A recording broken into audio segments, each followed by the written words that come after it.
My name's Deb Caruso. I'm the publisher and editor-in-chief of noosa magazine, which is a free quarterly lifestyle magazine for the Noosa region. noosa magazine didn't come from my dream of wanting to have my own magazine. It came more of a recognition of the changes that Noosa had been through.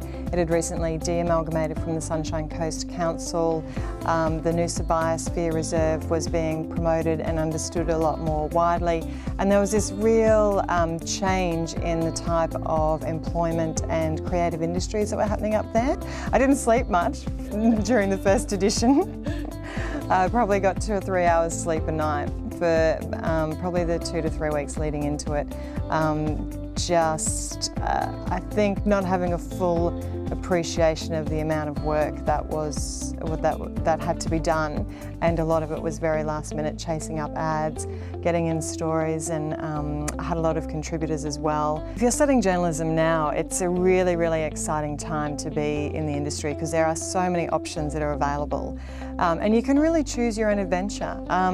There's not just newspapers anymore, and people are saying, you know, print is dead and TV and radio and traditional media is dying. Yes and no. If it doesn't evolve and if it doesn't, I think, realise that there is an extension to what they do traditionally, then you're at risk. If you know who your audience is and you've got that basic skill to be able to take in some information, digest it, and then translate it in the language that those people like, then that's the skill that you really have and that you can bring to the table. If you're thinking about starting a new business or starting a new magazine, the top tips is really just know where your money's coming from. There's been a few underground publications that have tried to start up in Noosa, and I've tried to support them and partner with them, but they're doing it because they want to write stories that they want to read, but they're not really quite understanding there is a commercial side to it. So you have to have a good business sense as well. You need to know who your audience is and make sure that there is a need there. So identify the need, understand the market, understand where your money is going to come from and how you're going to pay for it.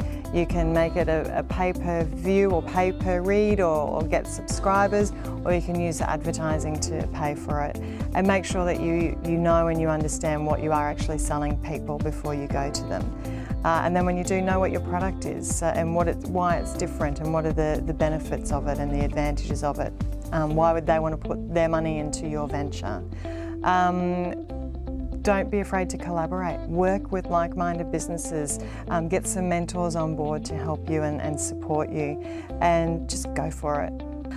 The highlights of having your own magazine is when you get feedback from your readers about stories they've really loved and enjoyed, or recipes that they've cooked, and certainly from the advertisers when it's working for them, when they call you and they say, "This is great." You know, my investment in your publication has led to me getting new customers through the door, or we've sold out of a certain product because we featured it in your magazine, and that's what it is all about. So that's the most rewarding part.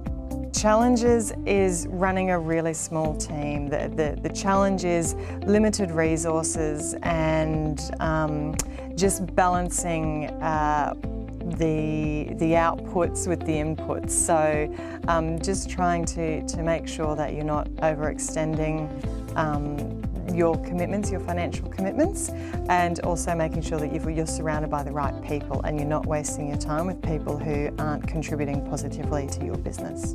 Leadership is the most important attribute that you can have. It's very, and all good and well to be skilled and have skills in one area, but if you're not a leader, then you can't bring others on the journey with you.